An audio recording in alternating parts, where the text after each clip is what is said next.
Bonjour et bienvenue sur le plateau de Ludovic Magazine. Donc, nous sommes sur les Net Journées en direct. Donc je devais avoir Hervé Borodon, PDG d'E-Top. Bon, bien entendu, vous comprenez bien que sur les Net Journées, il y a plein de boulot. Donc on a Rémi sur le plateau qui va nous présenter en fait cette 7e édition, c'est ça?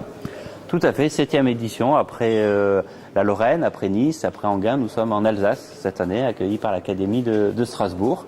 Donc cette année, beaucoup de succès, plus de 500 participants, plus de 250 personnes qui viennent de tout le national et 250 Alsaciens qui nous ont rejoints pour la journée. Alors il y a des nouveautés, bien entendu, à chaque fois avec E-Top, on est habitué, chaque année il y a des nouveautés. Alors les grandes nouveautés, c'est quoi pour ces Net Journées? Alors pour ces Net Journées au niveau d'E-Top, donc déjà beaucoup de nouveaux modules pour l'ENT, un module de casier, un module de cahier de texte, un module de statistiques complètement revu, un module d'enquête en ligne, également une nouvelle brique pédagogique avec NetEduc, à la fois pour le premier degré et le second degré. Une innovation importante en termes de génération d'emploi du temps avec EducTime, qui est aujourd'hui disponible et qui permet de générer en ligne et intégrer à l'ENT les emplois du temps. De nouvelles ressources comme problèmes complexes en mathématiques et après beaucoup de choses aussi en R&D avec le projet MetaEduc, le projet Rémi pour les 2 ans et 3 ans à venir. Ok, donc vraiment une grosse édition. Maintenant, E-Top est présent en France sur combien de comptes? Comment on peut mesurer la présence d'E-Top?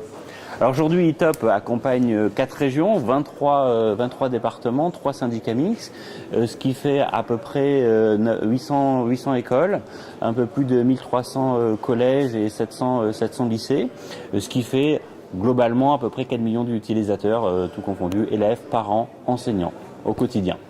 Okay, donc les Net Journées bientôt vont se terminer. Ce soir, on a une soirée de gala. Nous, on aime bien les Net Journées parce qu'à la fois on travaille sérieusement, on découvre des choses très intéressantes, mais aussi il y a une ambiance qui est faite par les utilisateurs souvent.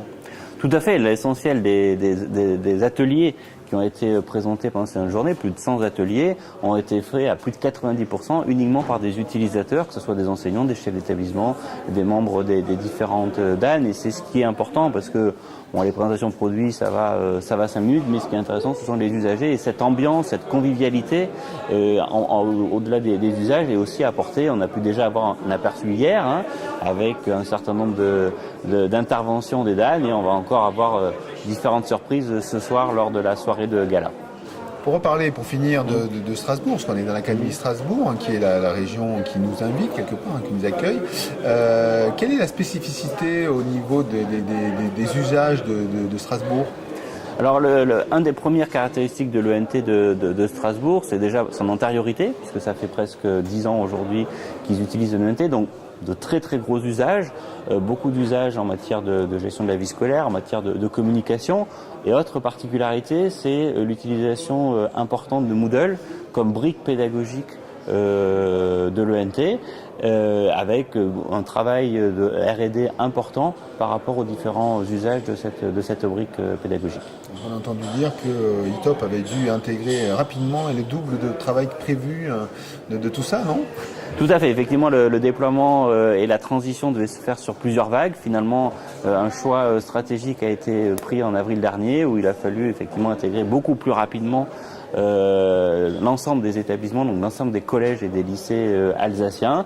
Et aujourd'hui, voilà, c'est chose faite et les usages sont tout à fait ont pu être transférés et pouvoir retrouver un fonctionnement comme ils avaient par le passé sur l'ensemble des collèges et lycées, et maintenant pouvoir construire sur encore le développement de nouveaux usages.